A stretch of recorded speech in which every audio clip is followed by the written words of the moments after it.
जय हिंद दोस्तों, मैं अधिवक्ता Swati Jain juris legal associate में आपका एक बार फिर से स्वागत करती हूँ। आज मैं बात करने जा रही हूँ कि आप बहुत ही इजी वे में तलाक ले सकते हैं बिना मेंटेनेंस, बिना एलिमनी के। जानते हैं कैसे? अगर जानकारी अच्छी लगे तो वीडियो को लाइक और चैनल को सब्सक्राइब जरूर कीजिएगा ताकि आने वाली वीडियो की नोटिफिकेशन आपको मिल सके। चलिए बात करते हैं कि बिना परेशान हुए आप तलाक कैसे ले सकते हैं, या बिना मेंटेनेंस, बिना एलिमनी के आप तलाक कैसे ले सकते हैं। तो आज इन बातों पर अगर आप थोड़ा सा ध्यान देंगे, बारीकी से अपने केस को समझेंगे, तो यहाँ पर आप अपने केस को स्ट्रॉन्ग बना सकते हैं और रिलीफ भी पा सकते हैं। पत्नी के द्वारा अक्सर ये केस किया जाता है कि हमसे विवाह उपरांत दहेज लिया गया था। तो यहाँ पर आपके द्वारा ऐसी कोई परिस्थितियां निर्मित नहीं की गई थी। विवाह के समय जो आपको उपहार दिया गया था वो आपको ये कहकर दिया गया था कि हम अपनी बेटी को उपहार देंगे, या कन्यादान के समय हमें अपनी बेटी को इस प्रकार से उपहार देने रहते हैं, जो कि हमारी रीत है।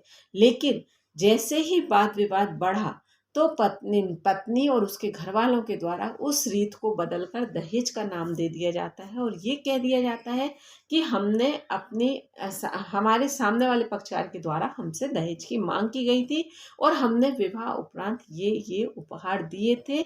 नहीं, हमने ये विवाह उपरांत ये दहेज दिया था, सामने वाले पक्षकार की ये मांग थी।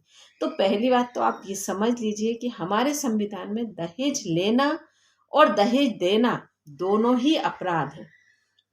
आपने लिया या नहीं लिया, सामने वाले पक्षकार के द्वारा किस प्रकार दिया गया, लेकिन हमारा संविधान ये कहता है कि दहेज लेना जितना दोष है उतना ही दहेज देना भी गलत है। तो यहाँ पर आप सबसे पहले दहेज प्रेषित अधिनियम की धारा 3 के तहत सामने वाले पक्षकार के ऊपर कार्यवाही करवा सकते हैं। तो यहाँ पर अगर सजा होगी तो दोनों पक्षकारों के ऊपर होगी, आप अकेले के ऊपर नहीं होगी। अगर आप दहेज लेंगे तो दहेज देने वाले वह भी उतना ही बराबर का दोषी होता है। तो यहाँ पर आपको ये चीज़ क्लियर हो जाना चाहिए कि सामने वाला पक्षकार ये कहता है। तो अब बात करते हैं कि अगर सामने वाले पक्षकार के द्वारा ये कहा जाता है कि उपहार, दान या स्त्री धन सामने वाले पक्षकार के पास है, तो उपहार और दान का तो कोई केस बनता ही नहीं है। स्त्री धन अगर आपके पास है तो आपके ऊपर केस अवश्य हो सकता है, लेकिन आपके पास नहीं है, आपकी पत्नी जाते समय अपने साथ ले गई, फिर भी उसके द्वारा आपके ऊपर ये आरोप लगाया गया है, तो यहाँ और शपथ पत्र के साथ लगाया गया है, तो आप यहाँ पर 300 CRPC 340 के तहत कार्यवाही करवा सकते हैं, BNSS 379 के तहत। तो यहाँ पर अगर पत्नी के द्वारा झूठा आरोप लगाया जाता है शपथ पत्र के साथ, तो आप यहाँ पर तुरंत कार्यवाही करवा सकते हैं। और यहाँ पर साथ ही अगर ऐसी दोनों परिस्थितियां क्लियर हो जाती हैं तो आप तुरंत मानहानि का दावा भी कर सकते हैं, क्योंकि जब सामने वाले पक्षकार के द्वारा इस तरह से झूठ बोलकर आपको फंसाया जाता है तो आप यहाँ पर अपने मान की हानि होने के लिए अपील लगा सकते हैं। तो यहाँ पर सामने वाला पक्षकार अपने आप केस विड्रॉल करने के लिए, केस ख़त्म करने के लिए, केस में समझौता करने के लिए, या बिना मेंटेनेंस, बिना एलिमनी के उस केस को में रिलीफ लेने के लिए तैयार हो जाता है। क्योंकि जनरली अगर आप मानहानि का दावा करेंगे तो स्वाभाविक है कि आप मानहानि में अपनी तरफ से पैसों के लिए भी क्लेम कर सकते हैं, और जब आप क्लेम करेंगे तो कहीं ना कहीं सामने वाला पक्षकार कमज़ोर पड़ता है। तो यहाँ पर आपको थोड़ा सा अपने विवेक का उपयोग करना चाहिए। जबकि तलाक का केस होने पर सबसे पहले पुरुष वर्ग की सोच ये कहती है कि अब हम मेंटेनेंस से कैसे बचें, तो प्रयास पूरे इस प्रकार से करते हैं, लेकिन सही दिशा में नहीं करते। सिर्फ और सिर्फ ये सोचा जाता है कि मेंटेनेंस हमें देना है, बस हम वो किस प्रकार से कम दे सकें। तो अगर आप अपने विवेक का उपयोग करेंगे तो कहीं ना कहीं मेंटेनेंस और एलिमनी देने से ही बच सकते हैं।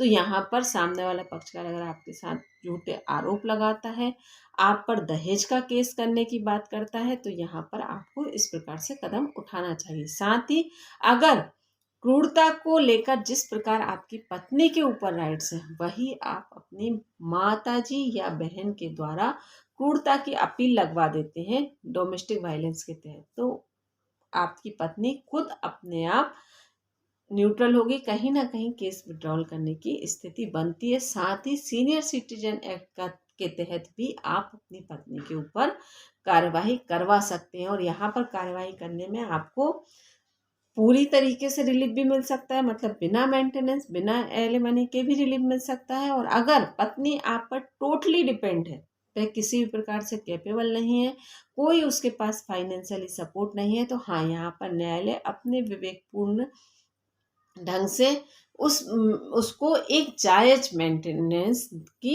बनवाता है। मतलब इस प्रकार से कि जहां हम किसी भी प्रकार से किसी भी महिला के साथ अनुचित ना हो, अगर उसके द्वारा गलत भी किया गया है तो भी एक मानवता को दिखाते हुए पत्नी को एक मिनिमम मेंटेनेंस, जिसमें वह उचित जीविका अपनी चला सके, उसका निर्धारण करता है। क्योंकि अक्सर आपका ये कहना होता है कि न्यायालय हमारी नहीं सुनता या जजेस के द्वारा हमारी नहीं सुनी जाती, सिर्फ महिलाओं की सुनी जाती है। तो यहाँ पर ऐसा नहीं है, यहाँ पर कुछ परिस्थितियों में कुछ चीज़ों को देखकर हटकर भी निर्णय लेना होता है। तो अगर महिला टोटली डिपेंड है तो यहाँ पर उसकी जीविका के साधन को नहीं रोका जा सकता, क्योंकि अनुच्छेद 21 का भी ध्यान रखना पड़ता है कि यहाँ पर किसी व्यक्ति के साथ उसके अधिकारों का हनन ना हो। अगर उस व्यक्ति के द्वारा गलत किया गया है तो उसे हम विलासिता का जीवन जीने का अधिकार नहीं दे सकते, लेकिन हाँ, उससे उसके जीवन जीने का अधिकार भी नहीं छीन सकते। और वह अधिकार कहीं ना कहीं उसका उसके पति पर बनता है या ससुराल वालों पर बनता है। तो यहाँ पर उसे मिनिमम जीविका के साधन उपलब्ध कराए जाते हैं और उसके आधार पर उसका मेंटेनेंस बांध दिया जाता है। तो यहाँ पर आप इस बात का भी ध्यान रखिए कि आप जो ये के सोचते हैं कि नहीं महिलाओं की सुनी जाती, तो महिलाओं की नहीं, यहाँ जजेस विवेकपूर्ण तरीके से पूरी बारीकी को समझकर महिला का मेंटेनेंस का निर्धारण कर देते। तो यहाँ पर अगर आपके साथ कुछ गलत अनुचित होता है तो आप उस प्रकार से प्रक्रिया देंगे तो आप यहाँ पर मेंटेनेंस के केस में या तलाक के केस में रिलीफ इजीली पा सकते हैं। लेकिन यहाँ पर कॉन्सेप्ट ये होता है कि मैं पहल करूँगा तो मेरे साथ ऐसा होगा या मुझे अधिक मेंटेनेंस देना पड़ेगा। अगर आप पहल करेंगे तो हो सकता है आपको मेंटेनेंस ही ना देना पड़े। तो यहाँ पर आपको एक तरीके पर डिपेंड करता है, और यहाँ पर आपको ऐसी चीज़ों में अनुभवी अधिवक्ता का सहारा लेकर ही लीगल तरीके से आगे बढ़ना चाहिए, तभी आपको रिलीफ मिल पाएगा। धन्यवाद।